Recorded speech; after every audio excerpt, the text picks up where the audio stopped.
¿Tuviste algún plan de ahorro alguna vez? ¿O todavía no? Tuve un plan de ahorro. ¿Cuándo?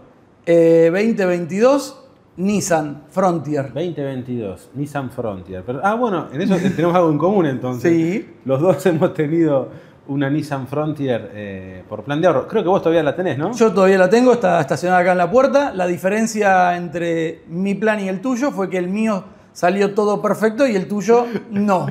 Hubo que hacer algunas cosas, ¿no? Para reclamar, pero bueno, podríamos decir que después terminó bien. Sí, por supuesto, se hizo una intimación y bueno, en este caso Nissan respondió... Pagó la multa. Oportunamente, correcto.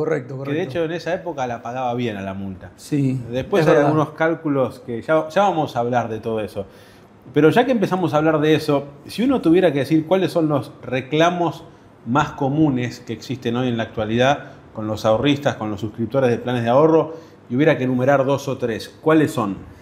Mira, Pablo, es muy importante distinguir en este caso que tenemos principalmente reclamos por demora en la entrega de la unidad. La famosa multa por la entrega. La famosa multa. Esa es la única sanción que incluye el contrato de adhesión que firma el ahorrista. Por lo tanto, esa es la que en principio debería ser la más clara, la más fácil de cobrar y la que las administradoras deberían pagar automáticamente. Después vamos a ir viendo que no es tan así.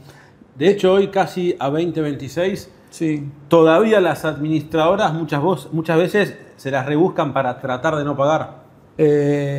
Sí, principalmente ellos ponen como defensa, llegado el juicio, la fuerza mayor. Yo soy muy gracioso. Ni prendí esta cámara. Igual no importa, esta no está filmando y esto es parte del video. Sí, por supuesto. Pará, un cachito. Pensé que se había quedado sin batería. No, tiene batería llena. Yo nunca puse a grabar acá. Televisión, verdad, público. Televisión, verdad, exactamente. Ahora sí, hacemos la intro para esta cámara. Estamos con Facundo Castro, algunos de los integrantes de la comunidad de Planero de Ley, del Círculo de Control del Ahorrista, ya lo conocen, otros no. Bueno, hoy la idea es charlar un poco de planes de ahorro, de leyes, de justicia. ¿Hay justicia en Argentina? ¿No hay justicia? Es una cagada la justicia a veces, se porta bien, se porta mal. Bueno, vamos a hablar de planes de ahorro sin ningún tipo de restricción ni censura.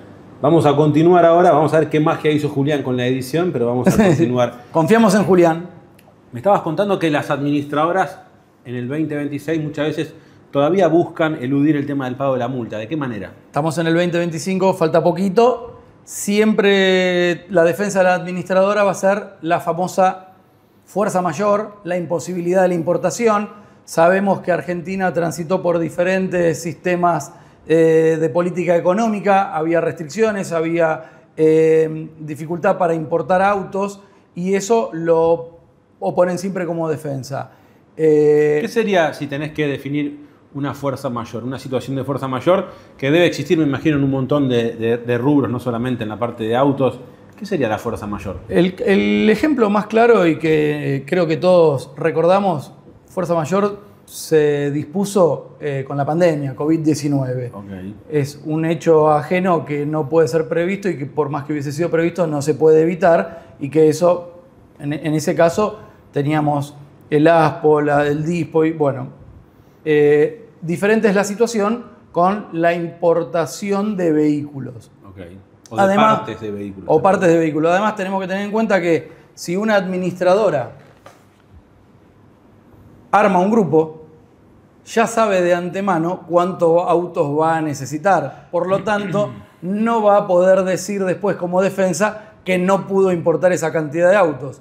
Hubiese evitado seguir armando grupos y seguir vendiendo autos de esta manera. Lo que pasa es que, bueno, evidentemente a las administradoras les convenía seguir vendiendo autos y yo creo que muchas veces por más que haya demora, ellos deben tener una estadística de cuántos juicios inician, cuántos juicios prosperan, cuántos reclaman y siguieron adelante con esa política de venta y hoy están los reclamos principalmente del 2023, 2024, donde sí había una demora importante en la entrega. Hoy creo que eso se revirtió y debe haber más autos que clientes. Sí, sí, seguramente fue cambiando, pero todavía muchas veces ante el primer... En algunos modelos existen demoras todavía y en general sí, como bien decís, las marcas todavía a primer término al menos lo rechazan para que la gente crea que no tiene o que no puede reclamar,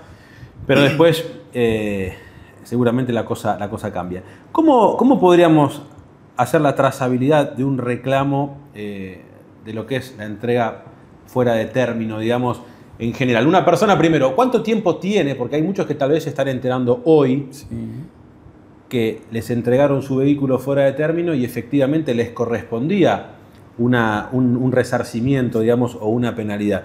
¿Cuánto tiempo tenés una vez de que te entregan el vehículo para reclamar el pago de la multa? Bien, para responderte esta pregunta es importante dejar en claro que por ley de defensa del consumidor, cada ahorrista que fue consumidor tiene un plazo de 3 años para actuar por ley de defensa del consumidor, que eso tiene muchísimos beneficios porque el consumidor es un sujeto de tutela preferencial con un montón de principios a favor. Vamos con lenguaje APB, como se dice. Bien. ¿Cómo dijiste recién que me gustó esa frase? Me encanta a veces alguna frase de abogado, suena muy bien. ¿Qué me dijiste? Un sujeto... tiene tutela preferencial o preferente. Tiene tutela preferencial, un trato preferencial. Tiene beneficios, tiene principios protectorios que los jueces deben observar y siempre estar en favor de ese consumidor. Okay. Bien, supongamos que ese plazo de 3 años corre a partir de la entrega de la unidad.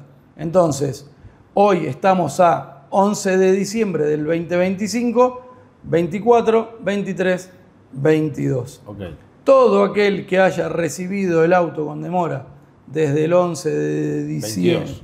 Del año 2022, intimando, interrumpiría el curso de la prescripción y puede iniciar el reclamo. Después, la prescripción ordinaria son 5 años por el Código Civil y Comercial de la Nación. Por lo tanto, esto es un contrato, es una relación contractual, 5 años. Okay. Entiendo que también podría, lo que pasa es que ya ahí no tiene los beneficios que sí tiene por la defensa del consumidor. Ya vuelvo a un tema del contrato que muchas veces dice que uno, con el solo hecho de la firma, por ejemplo, del recibo de la unidad, se entiende porque no tiene más nada que reclamar y que está satisfecho, digamos. Sí, correcto. Ese punto, cuando hablan de cláusulas leoninas, por ejemplo, no sé bien a qué se refieren, pero cuando hablamos de que me hacen firmar algo que luego yo tal vez me doy cuenta que puedo cobrar una multa, pero veo lo que firmé y digo, no, yo ya firmé esto, ya estoy, chau.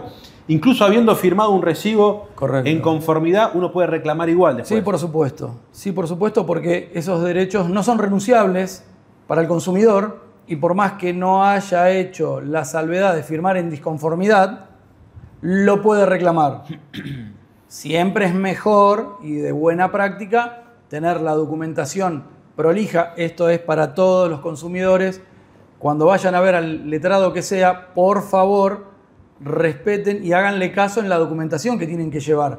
Pues muchas veces te pasa que en el cúmulo de tareas que uno tiene en el estudio jurídico, los plazos, los vencimientos, los traslados que tiene que contestar, si uno le pide el DNI, el contrato de adhesión, la nota de pedido de unidad, y ya me adelanto lo que me habías preguntado, cómo es la trazabilidad del reclamo. El ABC. El ABC, exacto.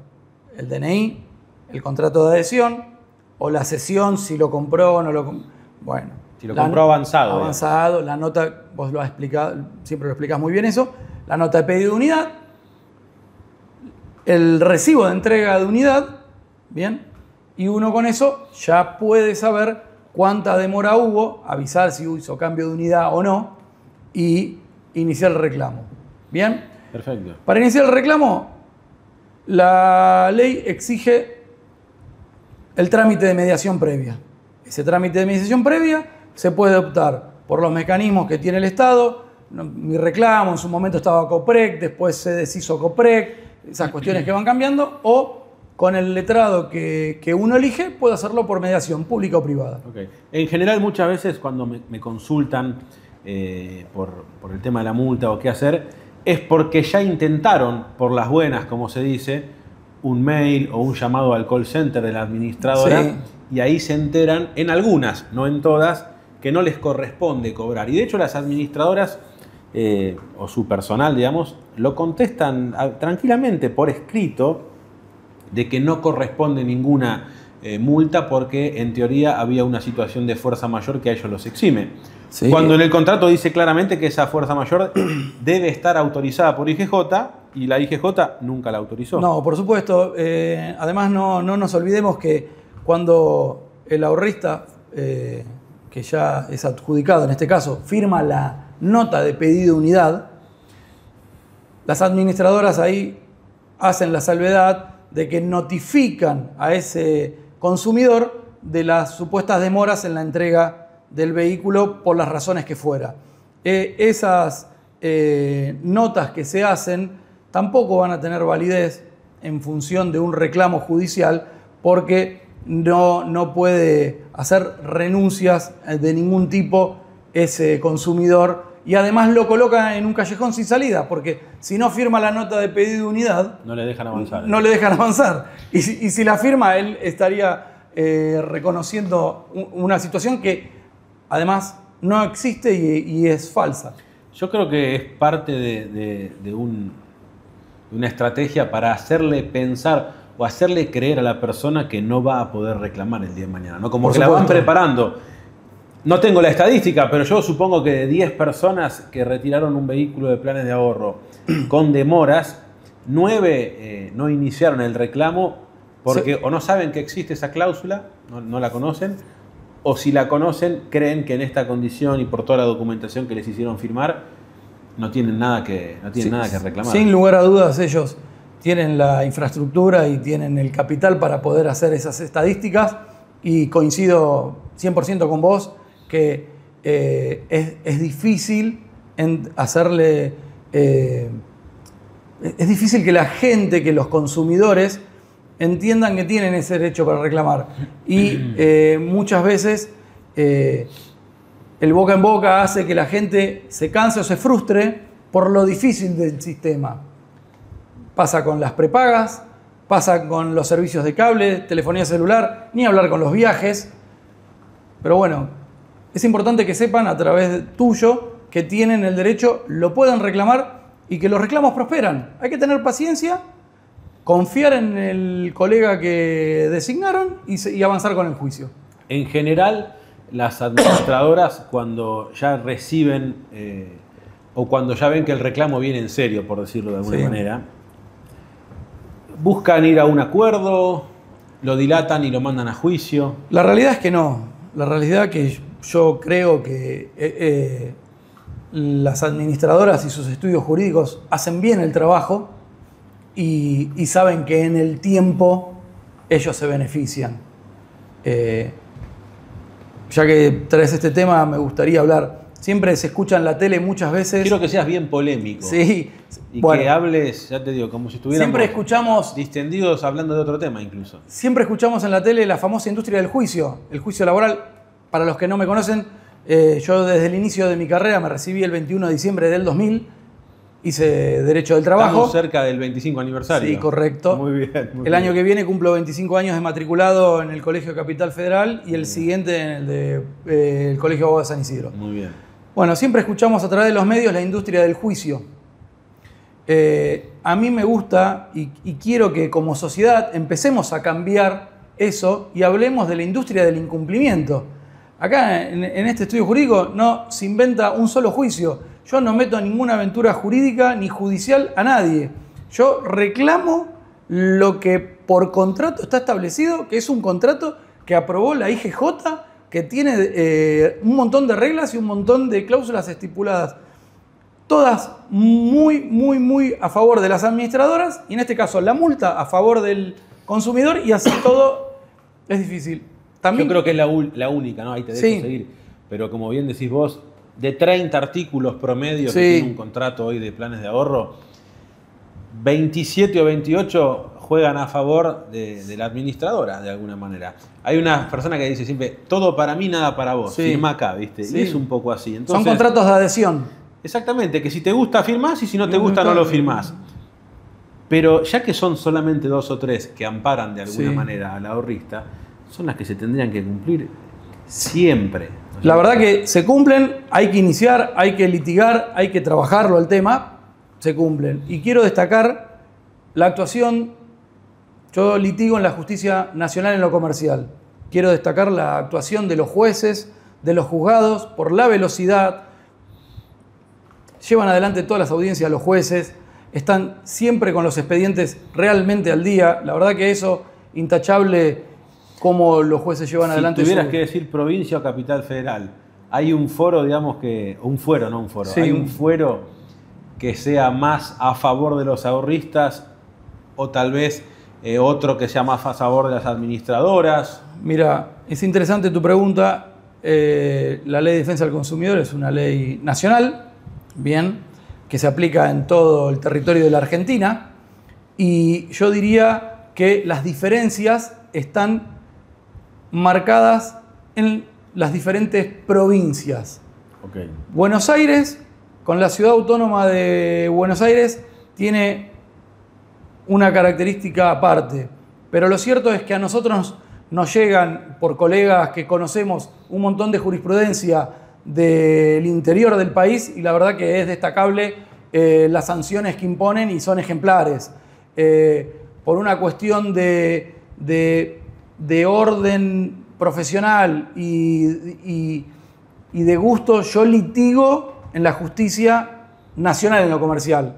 En la provincia de Buenos Aires tenemos los tribunales de la provincia de Buenos Aires, la Justicia Nacional dentro del ámbito de la capital federal, y a su vez está el Fuero del Consumo del gobierno de la ciudad de Buenos Aires, que a partir del año que viene voy a comenzar reclamos, ya que hace poco se abrió este foro especial, principalmente en temas relacionados con vehículos que no tuvieron reparaciones satisfactorias por parte de los propietarios, y voy a pedir cambios de unidad en algunas de las administradoras y terminales automotrices, que los autos tienen defectos graves que hacen peligroso que circulen en la vía pública. Ok. Volviendo al tema de la multa, Sí. ¿existe cierta obligación para que la administradora le muestre un detalle de cómo está confeccionada esa multa? Sí, por supuesto. Porque me pasa que cada administradora es como que tiene su librito, y me llegan muchas consultas de ahorristas que me dicen, che, me dicen que me corresponden, por ejemplo, 5 millones de pesos, pero no me muestran cómo llegaron a eso. O si me lo muestran es solamente con una cuenta ridícula de 2 renglones que dice tasa activa tanto, multa tanto, pero ni te aclaran cuál es el valor que están tomando en cuenta, de qué momento es ese valor del vehículo, si de cuando adjudicó, si de cuando venció el plazo legal, si de la efectiva entrega del vehículo, si el cálculo de la tasa tiene que ser día por día. ¿Qué sería hoy un detalle de una multa bien confeccionado? Bien. Lo primero que tenemos que tener en cuenta es qué administradora es la que tuvo la demora. Hay administradoras que en la cláusula que habla de la penalidad por la demora en la entrega está mucho mejor determinado el valor del bien tipo. Hace poco vino un cliente a consultarme por un tema de plan rombo, y en plan rombo SA dice el valor de la unidad al momento de la entrega. Perfecto. En esa no hay duda. Con respecto a lo que es FCA, siempre está en discusión si es al momento de la entrega, al momento del vencimiento del plazo o al momento de la adjudicación. Es interesante porque este país, que es tan cambiante, en algún momento va a pasar que el auto va a valer menos, entonces van a modificar el criterio por el cual... Para que sea al revés. Para que sea al Sí, revés. sí. Por lo tanto, Se van a ir adaptando. a ver, yo creo que es interesante hacer por ahí un promedio de valores y saber cuál es el piso, cuál sería el máximo, cuál sería el mínimo. Y sí, por supuesto, las tasas de actualización están en todas las páginas de internet de cualquier banco, por lo tanto, leyendo es la tasa activa del Banco Nación, con eso debería Sí, estar. de hecho, acá abajo les voy a dejar el simulador del Consejo de la Magistratura, que está muy bien armado y te permite tener un cálculo aproximado de las tasas. Obviamente que uno le tiene que cargar los valores. Sí, por supuesto. Y si el valor que le cargamos es el que tenía el vehículo al momento de la adjudicación, al momento de la entrega o al momento del vencimiento del plazo legal, la cuenta va a dar distinto. Así que bueno, lo ideal sería tomar el que corresponde. Las veces que yo he consultado a IGJ, la respuesta de ellos fue siempre que corresponde el valor del vehículo al vencimiento del plazo legal. Sí, correcto. Pero bueno, entiendo que en otros contratos, como decís vos, habla, lo cual también es raro, ¿no? Porque hay algunos puntos donde me cuesta entender cómo los contratos no dicen exactamente lo mismo. Porque si el que los regula es la IGJ, debería armar algo que sea claro, que sea transparente y que sea fácil de comprender. ¿Cómo puede ser que según cada administradora la cláusula se pueda interpretar de una manera, de otra? Sí, bueno, son cosas que pasan en Argentina que no se entienden, pero en este caso esto tenía más problemática cuando los precios de los autos aumentaban mucho, Sí. Porque cambiaba mucho la multa ahí. Cambiaba mucho, no solo cambiaba mucho la multa, sino que un consumidor adjudicaba un auto que tenía un valor de 10 millones de pesos, le demoraron un año en entregarlo y después esa persona tuvo que pagar los gastos de entrega y retiro, que es otro de los puntos. Ya vamos a llegar a sí, ese por supuesto. punto candente también. Con un valor muy superior y por ahí esa persona no disponía de ese dinero y me imagino que yo tengo consultas, vos tendrás muchísimas más consultas de gente que no podía sacar el auto porque no llegaba a pagar esos gastos, ¿no es cierto? Sí, o han dejado caer alguna adjudicación con lo que eso representa también, después tener que pagar una multa, porque no le respetan los gastos de retiro.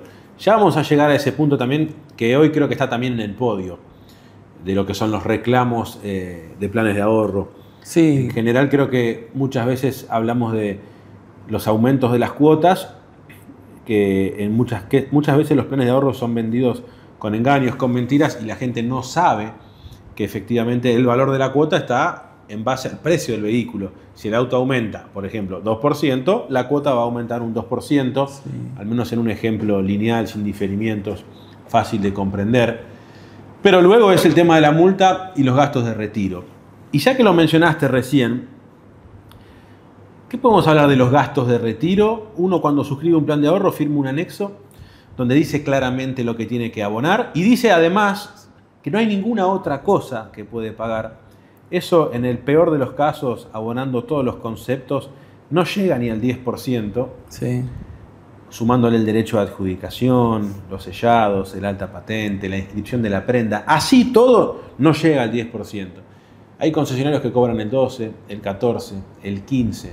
He visto hasta el 20. Hasta el 20. Y encima me muestran capturas de pantalla a mí a veces que me contengo para no viralizarlas. Ya me queda poca contención. En cualquier momento desbordo y lo empiezo a mostrar. Pero que vemos incluso malos tratos. Y señor, si usted no paga lo que tiene que pagar, le damos de baja la adjudicación. Lo amenazan. Lo extorsionan. Lo extorsionan. ¿Qué se puede hablar de gastos de retiro? Bien. Antes de hablar de gastos de retiro, hay que tener en cuenta que los concesionarios, a través de sus administradoras, tienen un mecanismo o una modalidad de trabajo que hace que haya estafas antes de firmar el contrato de adhesión y después de firmar el contrato de adhesión. Antes, un ejemplo, vimos antes decirle cualquier cosa con tal de suscribirlo. Que las Entrega cuotas son asegurada. fijas, que te lo llevas en 2 meses solo con tu DNI. Y bueno, eso es una situación que después, si nos da el tiempo, hablaremos.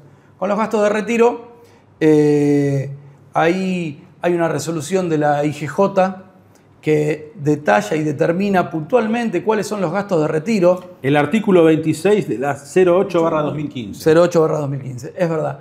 Y lo importante a tener en cuenta es que las administradoras tienen que publicar en las páginas web oficiales cuáles son los gastos de retiro para un vehículo de cada característica. Bien, entonces de un auto, de un sub y de una camioneta, por ejemplo, puede ser, Sí. teniendo en cuenta. En esta situación, el consumidor también se ve en un callejón sin salida, porque si no paga los gastos de retiro, no va a poder sacar el vehículo, no va a poder sacar la unidad, viene pagando las cuotas, se va a atrasar. Por lo tanto, es importante tener en claro y en cuenta cuáles son los gastos de retiro, fijarse en la web al momento que le va a tocar cuánto es lo que tiene que pagar y hacer los reclamos siempre por medio fehaciente. Un mail, el WhatsApp sirve como prueba, pero por ahí uno manda un WhatsApp de un vendedor que después ya no está y es difícil rastrearlo y generar una prueba informática en eso es medio complicado. En cambio, un mail que tiene la extensión de el concesionario donde estás comprando va a ser mucho más fácil para un perito después saberlo y poder hacer el reclamo. Y un punto ahí. Sí. Muchas veces me escriben los suscriptores del canal y me dicen, les pedí un detalle, pero no me lo mandan. Sí. O me dicen que hasta que no esté el auto patentado, no me lo pueden mandar. Pero que si no pago, no lo mandan a patentar tampoco. O sea, volvemos a esto de ponerme entre la espada y la pared, ¿no? Sí, totalmente, totalmente. Toda persona que va a realizar un gasto tiene derecho a exigir el detalle de esos gastos. No pueden no decir en qué se va a gastar el dinero y qué montos va a requerir cada trámite que se va a hacer. Entonces, es obligación del concesionario hacer ese detalle. Después, cuando uno va a mediación, hay colegas que le dicen, bueno, ¿qué querés? ¿Que mi cliente no gane plata por haberle vendido el auto? Lo cual es falso, porque gana y mucha. Porque durante todo el trámite y todo el transcurso del plan de ahorro, cada concesionario va cobrando porcentajes por el avance de la carpeta. Los famosos incentivos por avance de cartera. Exactamente. A ver, nadie quiere que alguien haga un trabajo gratis. Obvio. Y nadie quiere trabajar gratis. Por lo tanto, si alguien tiene que hacer un trámite en un registro, eso tiene un honorario y hay que pagarlo. Por supuesto. Si hay que pagar un gasto de patentamiento, un sellado, se hace y se paga. Hasta un viático incluso está regulado. Correcto. Los informes, bueno. Obvio. Certificación de firmas. Totalmente. Pero hay veces que uno ve disparates. En la mayoría de las veces. Yo creo que hoy, para ser bueno, digo que el 50% de los concesionarios estafan a sus clientes a la hora de entregarle un vehículo. Sin lugar a dudas. Con los gastos de retiro. Es y un si engaño. me manejo en el AMBA, te diría que el 75%. Es muy probable que ese sean los porcentajes y con toda la frustración que tiene ese consumidor, es lamentable que las administradoras no tengan la posibilidad de controlar efectivamente eso, que la IGJ no tenga la posibilidad. Yo ahí, déjame poner un título, no creo que no tengan la posibilidad de hacerlo. Creo que muchas veces no lo hacen porque, y esto es algo que está armado hace muchos años, funciona, ha hecho millonarios a muchos dueños de concesionarios también, lo cual me encanta siempre que venga desde el trabajo bien hecho, no de meterle la mano en el bolsillo a un ahorrista. Lo que se dice ser un buen hombre de negocios. Exactamente, y hay muy buenos también, pero no es necesario. Pero además veo que en el momento donde el ahorrista, o en este caso el adjudicatario, ya va a retirar su vehículo y debería ser el momento de mayor felicidad, muchas veces es el de mayor angustia. Sí, porque ¿cómo puede ser que me cobres, por decir un ejemplo, 5 millones de pesos para patentar un Fiat Cronos cuando no llega a 2 millones de pesos? Sí, es terrible. Y ni hablar cuando ese vehículo tiene problemas, defectos de origen y... Sí, ahí tal vez ya podría pasar con cualquier sistema de venta, no solamente con un plan de ahorro. Sin lugar a dudas. Pero en cualquier sistema de venta uno dejó de pagar las cuotas y en el de ahorro, además de pagar la cuota, pagar el seguro, con todos los problemas que sabemos que los seguros de las administradoras y los precios ocasionan a los consumidores. Exactamente. todo se empeora más. Y lo que hay que tener principalmente en cuenta es que son empresas que están diseñadas para ganar dinero y ganan mucho dinero, por lo tanto tienen responsabilidades muy grandes y tienen que responder. Entonces, le insisto a todo tu canal y toda tu comunidad que verifiquen, revisen, que se fijen bien antes de avanzar en cada paso del contrato. Porque si no, después, con respecto, por ejemplo, es difícil porque con respecto a los gastos de retiro, dice que quien sacó el auto dentro de los 15 días debe protestar o debe no prestar la conformidad de esos gastos. Y muchas veces uno sacó el auto, tiene 2 millones de cosas, la vida misma, 15 días pasan volando y eso no... O sea que eso tampoco es correcto eso. No. Es como el derecho, digamos, quien firma en conformidad después puede reclamar una multa. Por supuesto. Pero quien retiró un vehículo y pagó gastos fuera de lo que dice el anexo, también lo va a poder reclamar. ¿en los últimos 3 años también? Sí, también. Ok, perfecto. Porque muchas veces cuando uno lee ese anexo queda pensando que si pasaron 15 días no puede hacer más nada. No es un juicio como sería la multa. Es un pedido de rendición de cuentas y cobro de sumas de dinero. Es un juicio que hay que iniciar contra el concesionario. La administradora, en este caso, para mí, no tiene nada que ver. Yo veo muchos expedientes de muchos colegas que también citan a las administradoras porque supuestamente tienen que controlar el buen cumplimiento. Lo tienen que hacer, exactamente. De hecho, la IGJ les exige que lo hagan. Sí, por supuesto. Y muchas veces les ha exigido también campañas de comunicación para reforzar el punto de los gastos de retiro. Sí, sí. Algunas lo han hecho y otras no lo han hecho. Como todo. Y seguramente no todos los concesionarios actúan de la misma manera. No, yo repito, 50 y 50 si tengo que poner un promedio de los que trabajan bien con este punto y de los que estafan a sus clientes con gastos de retiro inventados. Sí, por supuesto. Conceptos como el alistamiento y entrega. No, eso es... Que no está permitido, pero uno dice, bueno, a ver... Lo tenés que como lavar. dijiste antes, lamentablemente muchas veces decimos, bueno, estamos en Argentina, ¿viste? Como si eso fuera algo. Pero a veces veo montos de alistamiento y entrega de 600.000, de 700.000, de 800.000 pesos. Un robo. Hay una administradora, incluso Plan Rombo, que gran parte de los gastos de retiro los cobra con el pago de las cuotas. Y hay concesionarios de esa marca, incluso de los más grandes, una vez me pasó incluso con el grupo Díaz, uno de los concesionarios más grandes del país, pidiéndole a los suscriptores que habían adjudicado 12-13% de gastos de retiro, sí, cuando en la práctica no llega al 5%, porque deberían pagar solamente los sellados. Y cuando haces el reclamo en el concesionario, una vez me habló el abogado de Grupo Díaz, me dice, bueno, y si el cliente no le gusta, que reclame. Como dando por hecho que es algo normal, comprame un auto y si no te gusta, haceme juicio, ¿viste? Hacerme transitar por una aventura de esas, ¿no? Sí, vos lo dijiste muy bien. Uno, como abogado, a un cliente le está prestando un servicio y no le puede asegurar el resultado. Por más que lo diga el contrato de adhesión, por más que esté publicado cuánto hay que pagar por un gasto de retiro de una unidad determinada, después un juicio es azaroso. Y uno puede pasar algo en el medio del juicio, perderse el juicio, no prosperar. Y eso, la verdad que es la injusticia de la justicia, ¿no es cierto? Porque uno cumplió, pagó,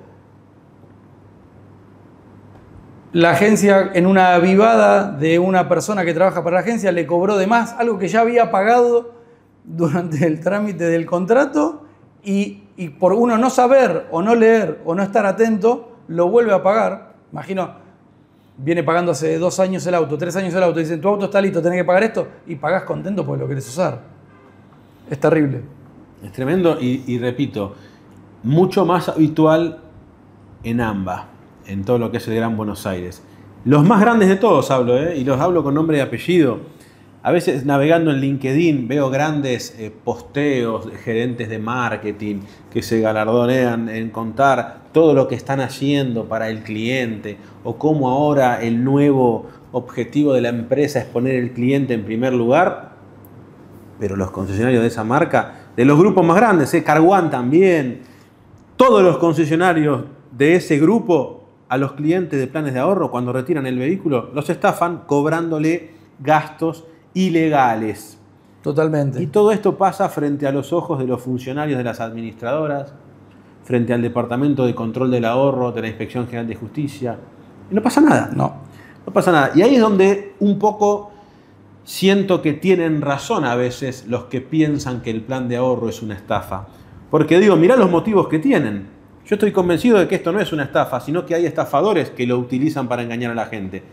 Pero mirá si no les están dando motivos para que crean eso, ¿no? No, es tal cual como vos lo relatás lo que sucede. Es un sistema que funciona, que sirve, requiere ajuste como todo sistema, y en Argentina es un gran motor de venta de unidades.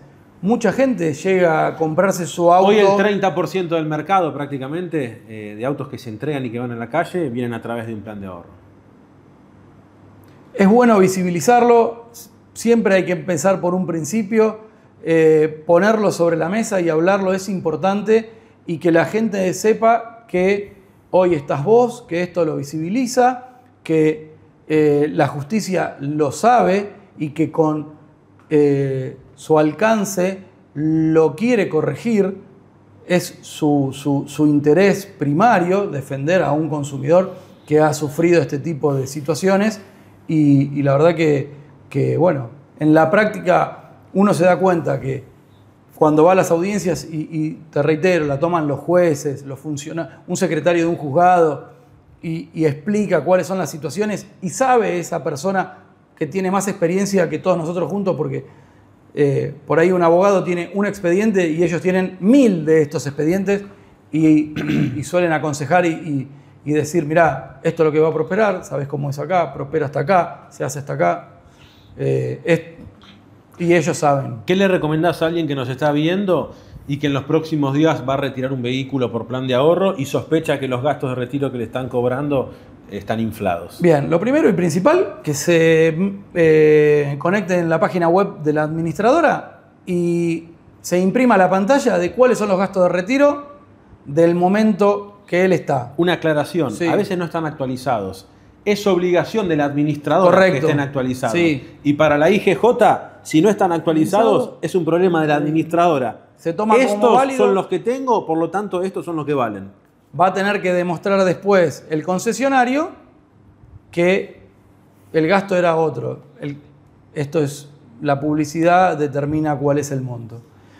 Una vez que ya sabe eso, pedir el detalle a administración del concesionario.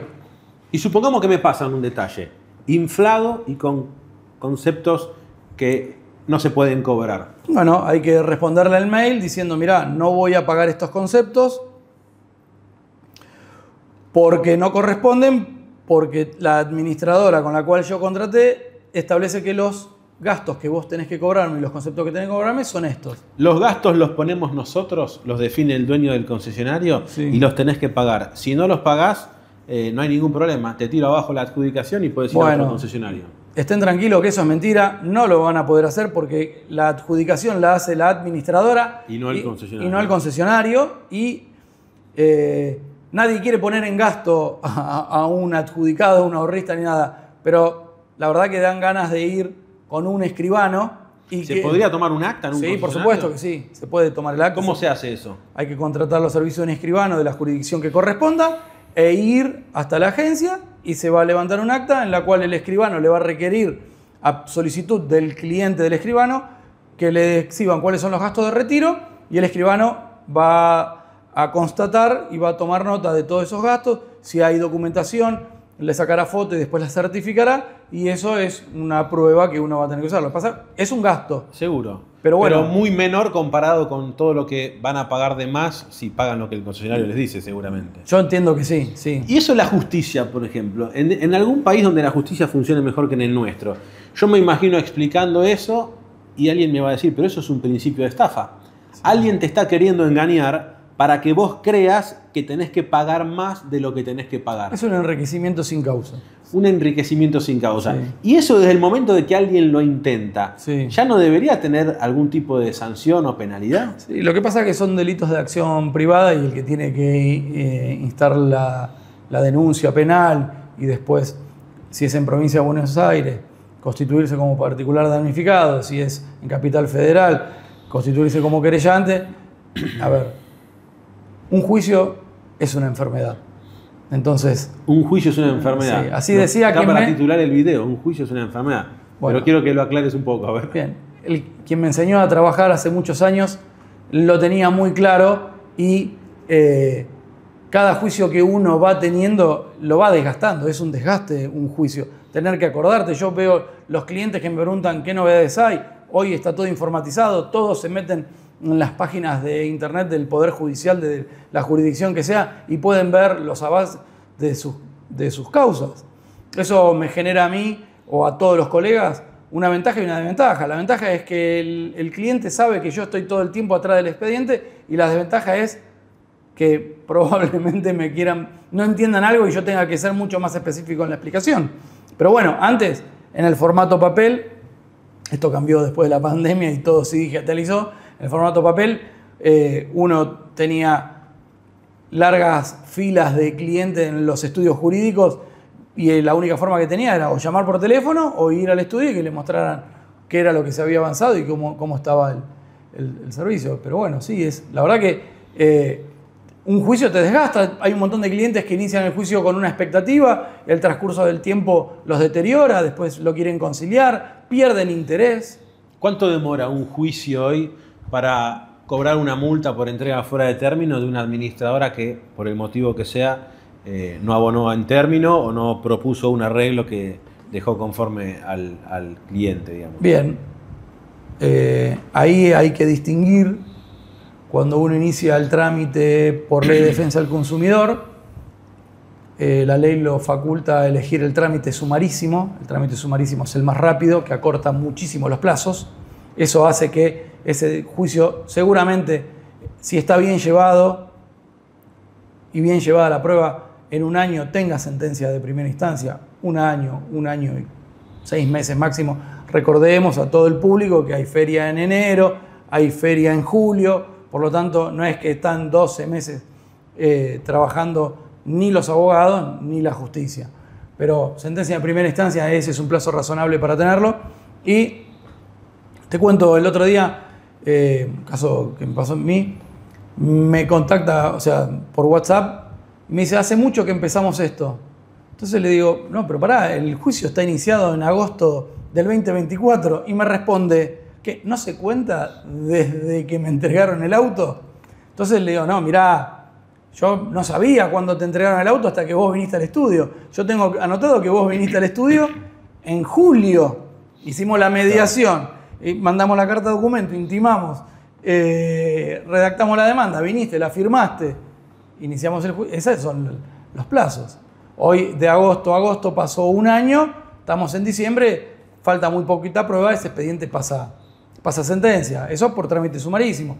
Si no otorgan el trámite sumarísimo, que puede ser porque hay jueces que tienen criterios que el trámite tiene que ser ordinario porque beneficia a ambas partes en la prueba, cada juez tiene su criterio, es respetable, siempre y cuando estén fundamentadas las resoluciones de los jueces, que así tienen que ser, porque así lo exige la reglamentación y los códigos procesales. Está bien y uno no lo puede discutir más allá de una apelación a la Cámara, confirma o no confirma. El juicio va a tardar un poco más porque los plazos son un poco más largos, pero un año y medio la sentencia de primera instancia ya debería estar saliendo. Va a salir. Me Sí, imagino que la va a apelar en caso de que no sea favorable la administradora. desde ya. Y ahí se agrega otro tiempo más, ¿de cuánto? Sí, ahí hay que mencionar que la Justicia Nacional en lo comercial, en las cámaras, en las salas, creo que tiene una vacancia, o sea, tiene jueces faltantes de, no sé si es un 40%. Por lo tanto, al igual que los jueces que muchas veces subrogan otros juzgados, no se puede decir nada. trabajan bien, están al día y los expedientes los llevan bien. No demora, no demora. La principal demora es la administradora, la representación letrada de las administradoras, que son estudios jurídicos muy grandes, que trabajan muy bien, que defienden muy bien a sus clientes. Espero que les cobren bien a sus clientes por el trabajo que hacen. Esperemos, que al menos les cobren bien. Exactamente. Y siempre van a querer demorar un poco más el juicio porque saben que van a tener que pagar, y cuanto más tarden en pagar, más teniendo en cuenta que hoy las tasas activas han bajado. Sí, tal cual. Entonces eso hace que seguramente si una determinada multa eran 10 millones de pesos y esos 10 millones de pesos actualizados hoy por la tasa activa son 12 millones de pesos, si ese dinero se pone a trabajar financieramente, se paga muchísimas veces en el transcurso de un proceso. Son las reglas del juego, hay que jugar con eso. Estamos preparados para hacerlo, así que no hay ningún problema. Vuelvo a los gastos de retiro. Sí. Ese paso a paso que te dije recién, Sí. llegamos hasta que se me planta el concesionario, me dice que no, Sí. me dice que pago esto, o si no, no puedo avanzar. Entiendo que ahí ya entra la figura de una intimación legal, también Sí. al concesionario, más allá de lo del escribano, ¿no? Para levantar la prueba. No. Fundamental dentro de los 15 días para tener cubierta todo este tipo de situaciones, intimar a que rindan cuenta de los gastos del retiro de la unidad, dominio tal, en mi carácter de propietario de dominio tal, grupo, orden. Eso ya por una carta de documento. Una carta de documento, sí. La puede redactar cualquiera, puede ir al correo que le quede más cómodo, la puede hacer uno. Siempre también les recuerdo que los 0800 de las administradoras reciben estos reclamos y en algunos casos toman cartas en el asunto y en otros no, e incluso he leído respuestas que eran realmente para ponerlas en un cuadrito, de decir, no, nosotros no nos ocupamos de este tema, lo tiene que resolver con el concesionario. Entiendo que el que contesta eso tal vez es un empleado del call center que no está muy empapado en el tema o que tuvo una inducción muy livianita, pero también pasa, o sea, que la gente esté preparada para saber que muchas veces cuando llama a la administradora tampoco va a encontrar el resultado. En algunos casos sí.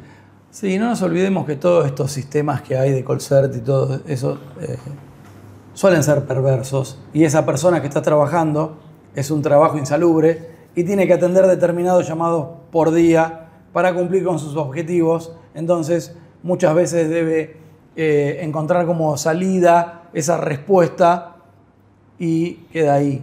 Bien, por eso siempre es importante también enviar un correo electrónico. El correo electrónico queda registrado de una forma distinta a la del call center, por más que la comunicación esté siendo grabada para mejorar el servicio. Perfecto. Te voy a hacer la última. Muchas veces las administradoras, de hecho como todas lo hacen, cuando una persona suscribe un plan de ahorro, se compromete a pagar, Sí. en general de forma prorrateada, en una cantidad de cuotas, por ejemplo el sellado del contrato o el derecho de inscripción, Sí. derecho de suscripción, como lo quieran llamar, ¿no? Derecho de adhesión y permanencia también. Cuando uno lee los anexos, dice que efectivamente uno se compromete a pagar eso, pero si en algún momento uno deja de pagar, la administradora, con el haber neto que la persona tiene, podría terminar de cobrarse eso. Pero si el haber neto no alcanza para terminar de cobrarlo, no hay nada más que el ahorrista tiene que pagar. Pero ¿qué ocurre? Muchas veces en el círculo perfecto de la emboscada al pobre ahorrista, un vendedor me dice cualquier cosa. Sí. Yo me suscribo. Sí. A los 2 o 3 meses me doy cuenta que era todo mentira, dejo de pagar. Me llama la administradora o a veces algún estudio jurídico bastante delincuente, podríamos decirlo, para decirme que yo como firmé eso estoy obligado a terminar de pagar y que como todavía faltan 450.000 pesos, los tengo que pagar y que si no los pago me van a embargar el sueldo, me van a mandar al veraz, lo cual es todo falso Sí. y no pasa absolutamente nada, pero las personas que nos están viendo muchas veces se asustan, a nadie le gusta recibir una carta de No, por documento, supuesto. mucho menos también redactada, terminan pagando. ¿Qué figura es eso? ¿No es también otra estafa más? Sin lugar a dudas, sí, es una estafa y una extorsión nuevamente, porque se utiliza el miedo, el susto, lo amedrentan a ese cliente, muchas veces llaman a una persona que puso de referencia, que iba a ser un garante, entonces molestan también al grupo familiar. Es realmente muy incómodo. Lamento esa práctica que algunos colegas hacen, que no está buena. Volvemos a lo que es la industria del juicio. No nos olvidemos también que muchas veces pasa que hay muchos empleados de concesionarios que venden los listados de los ahorristas que están en mora, que están adjudicados y no pagaron, y todo eso va generando este tipo de prácticas desleales, por llamarlo de una manera livianas, que lo único que buscan es, con el susto de amedrentar a una persona, cobrar un dinero. Por eso yo siempre digo, fíjense bien qué van a leer, qué van a firmar, léanlo, quédense con copia de todos. Si no le quieren dar copia, sáquenle fotos. Todos tienen teléfono celular, todos tienen sus accesorios, sus dispositivos electrónicos. Firmen todo y consulten con un abogado de confianza o vean tus videos. De hecho, quien no recuerda o perdió el contrato, en general los anexos y el contrato está colgado en la página Totalmente. web de la administradora. Eso es obligación, en todas está. Pero estas son las partes que vos capaz como abogado me lo podés explicar, porque yo no las entiendo. ¿Cómo puede ser que la Inspección General de Justicia, por ejemplo, que debe controlar que todo esto funcione, no haga nada? Es inexplicable. No haga nada.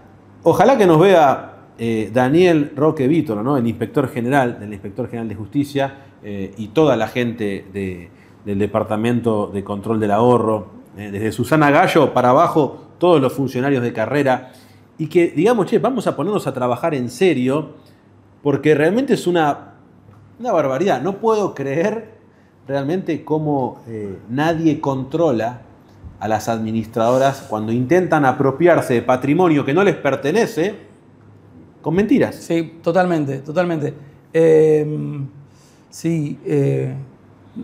Cuando uno va tramitando los juicios y tiene que remite oficios a la Inspección General de Justicia, hay momentos en que realmente deben estar pasados de trabajo.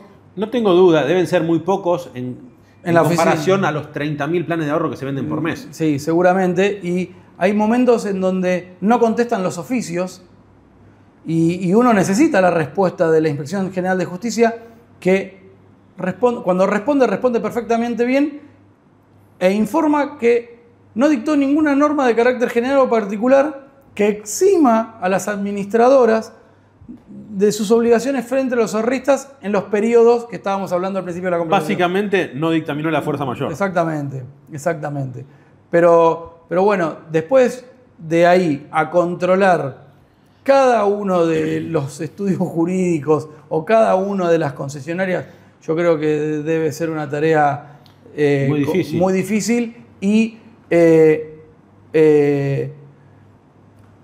con los métodos que hoy se utilizan, que queda todo registrado en los sistemas informáticos de los reclamos, yo creo que cuanto menos una luz amarilla debería encenderse de si una agencia vende 1000 autos y tiene 900 reclamos de... Todos saben, además, cuáles son las agencias que estafan a los clientes con los gastos de retiro. Totalmente. Dentro de la misma administradora, sus funcionarios los conocen perfectamente. Sí. Viajan con los titulares del concesionario, muchas veces por el mundo, van a eventos, comparten una mesa. Pero siento como que es algo que está ya... Es algo que es una batalla perdida. Los funcionarios muchas veces están de paso también, es una realidad. Sí. En la posición, las empresas grandes muchas veces a las personas las van rotando. Y una persona que está tal vez en una posición dentro de una administradora de planes de ahorro puede estar 2, 3, 4 años, irse a otro lado. El dueño del concesionario capaz que viene haciendo lo mismo hace 20 o 30 años. Es una práctica. Es una persona incluso más importante que el mismo funcionario. Sí, seguro. Y entonces creo que muchas veces falta esa mano dura de alguna manera para ir a corregir. Yo no digo que le bajes la persiana, pero andá y decile, escuchame una cosa, ¿vos te seguís pensando que esto es joda y que vas a poder seguir metiéndole la mano en el bolsillo a la gente? El mes que viene te bajo el cartel. Sí. No vayas y se lo bajes, pero decíselo claramente. Porque si no, no puede ser con la impunidad que trabajan. Las administrativas o administrativos muchas veces hasta comisionan por lo que le roban de más Seguro al cliente que va a retirar un vehículo. Vos sabés muy bien cómo funcionan los concesionarios desde adentro. Trabajé 15 años en el rubro. Sin lugar a dudas. Ya que estamos acá hablando, como dijiste, a calzón quitado, por ahí sería bueno ver la posibilidad de iniciar algún reclamo colectivo o alguna presentación ante el defensor del pueblo o del gobierno de la Ciudad de Buenos Aires o de la Nación y poner en cartera este tema y que alguien más lo sepa, más allá de la publicidad que vos les das y la defensa que vos hacés de los ahorristas, justamente para que este sistema, que es tan útil, que vende tanto, sea más claro y mejor y se perfeccione. Ojalá que sí, es lo que tratamos de hacer desde el canal, es lo que estamos tratando de hacer desde el Círculo de Control del Ahorrista también, que ya está próximo a salir a la luz también. Te felicito, sé que estás trabajando mucho en eso, me pone muy contento porque son pequeños pasos que a uno le llenan el alma cuando va viendo cada una de esas cosas crecer. Ojalá que cambie a todo para mejor. Yo creo que el plan de ahorro es un sistema muy interesante. Creo que está muy bueno para mucha gente, para otra no, y bienvenido sea también. Por supuesto. A alguien le puede servir el leasing y a otro no. Totalmente. A alguien le puede servir una financiación prendaria tradicional o la venta de contado, a otro no. Bienvenido sea, pero hay que seguir trabajando para que esto sea un sistema más claro, más transparente, de más confianza. Creo que hay muchos concesionarios que trabajan bien también, porque, repito, uno a veces habla de los temas malos. Recorrí el país ya 3 veces de punta a punta con las charlas y hay muchos empresarios que trabajan muy bien y en el Gran Buenos Aires también. Lo que pasa es que en esta zona está más complicado el tema y son más los que trabajan mal que en el interior. Y creo que todo eso va haciendo que la gente piense que esto es una estafa, creo que no lo es. Creo que no hay más lugar para seguir metiéndole la mano a la gente. Ojalá que muchos colegas como vos trabajen en defender justamente lo que... Los hay y muy buenos, por suerte. Lo que corresponde, aparte. ¿Sí? Como decir. No avivadas una aventura o jurídica. Crear una industria del juicio de los planes de ahorro, sino hacer respetar las cláusulas que están a favor del ahorrista, justamente, que son muchas veces las que son más vulneradas, ¿no? Totalmente. ¿Nos faltó hablar de algo o no? Siempre hay para hablar de estos qué te temas. gustaría hablar? ¿De bicicleta no nos vamos a poner a hablar? Porque no. puedo estar 5 horas. Gran ciclista, Facundo Castro. No. Yo creo que podríamos hablar en otra charla, que ya estás invitado y después vamos a fijar la fecha. Creo que hay algo que es importante, que es explicar cómo funciona un plan de ahorro y por qué se arman los grupos. Porque hay muchas consultas que me llegan con que la gente quiere que las cuotas se aumenten de acuerdo a su sueldo y no al valor del auto. Entonces, para eso, llevar un poco de claridad a los consumidores, lo podemos... Vamos a organizar algo en algún momento. Se me ocurre ahora, ¿no? Como fuimos haciendo por el interior del país también, pero te vamos a invitar también. Está bueno que haya un abogado también ahí que... Con todo gusto. Pueda me avisás si estoy. Participar y seguir, trayendo un poco de claridad sobre este sistema. Te agradezco mucho. Nos conocemos hace muchos años, pero con los planes de ahorro en los últimos años fuimos hablando cada vez más y espero que les sirva a la gente que nos mire del otro lado como para poder encauzar o al menos tener una buena experiencia y un proceso más justo referido a lo que son los planes de ahorro. Muchísimas gracias, Pablo. Gracias por venir hasta acá. Gracias a toda la audiencia. Y bueno, vean los videos y de vuelta presten atención a lo que van a firmar en cada momento. Una meto ahí para cerrar. Sí. Porque a mí me pasa que cuando yo voy a un banco, por ejemplo, a firmar una tarjeta o un préstamo personal o lo que sea, la realidad es que no me voy a poner a leer, son 40 hojas. Entonces cuando a veces se le dicen, che, presten atención, sí, es cierto, pero yo estoy seguro también que nadie va a leer las 30 cláusulas una por una. Desgraciadamente porque va a tardar no. 5 horas, es un tema. Por eso a veces de estos videos tratamos de al menos concientizar sobre los temas más importantes. Sí, ¿no? la diferencia entre hace unos años a hoy, todo está cargado en internet. Entonces, en las páginas web están los contratos y uno desde su casa siempre va a tener un ratito que va a poder leerlo, sea desde una prepaga, un viaje por cualquiera de estas, que compra por cualquiera de estas páginas de internet, o justamente un plan de ahorro. Así que, pero sí, bueno, es difícil, pero hay que hacerlo. Muchas gracias nuevamente. Y para los que nos vieron hasta el final, gracias también. Acuérdense de suscribirse, de darle like. @Planero de Ley es mi cuenta de Instagram. Me pueden seguir ahí y estamos siempre informándolos sobre todo lo relacionado con los planes de ahorro.